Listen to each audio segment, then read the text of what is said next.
ইহুদি খ্রিস্টান ধর্মে হিজাব সম্পর্কে কি বলা হয়েছে আমরা জানতে চেষ্টা করি। বাইবেল বলছে, গসপেল অফ বুক অফ ডিউটোনমি অধ্যায় 22 অনুচ্ছেদ 5 বলা হয়েছে যে মহিলারা এমন পোশাক পরবে না যে সাধারণ পুরুষেরা পরে।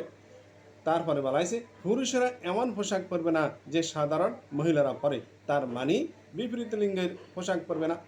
এরপরে আর উল্লেখ আছে ফার্স্ট টাইমোটি অধ্যায় 2 অনুচ্ছেদ 9 বলা হয়েছে মহিলারা পোশাক পরবে শালীনভাবে ভদ্রতা বজায় রেখে লজ্জাস্থান হেফাজত করবে। তারা দামি কোনো পোশাক পরবে না। তারা দামি পোশাক পোশাক বা স্বর্ণ বা কারুকাজ করা ছুরি পরবে না। এছাড়া তারা স্বর্ণ বা মুক্তা পরবে না, সাধারণভাবে থাকবে।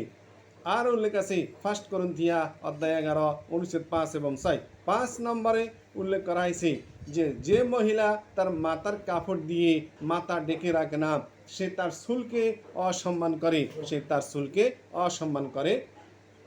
6 নম্বর বলাইছে যে মহিলা তার মাথার কাপড় দিয়ে মাথা ঢেকে রাখে না, চুল ঢেকে রাখে না, তার চুলকে কামিয়ে দিতে হবে। এটা কিন্তু কোরআন এবং সহিহ হাদিস বলছে না, বলছে বাইবেল। এটা আমার কথা নয়, এটা কোরআন হাদিসের কথা নয়, এটা হলো বাইবেলের কথা। বলাইছে যে মহিলা মাথার কাপড় দিয়ে তার চুলকে ঢেকে রাখে না তার মাথা চুল কামিয়ে দিতে হবে। তাহলে যীশু খ্রিস্টের নির্দেশগুলো পালন করলে খ্রিস্টান হওয়া যায়। তাহলে আমরা মুসলিমরা খ্রিস্টানদের চাইতে আরও বড় উপরে।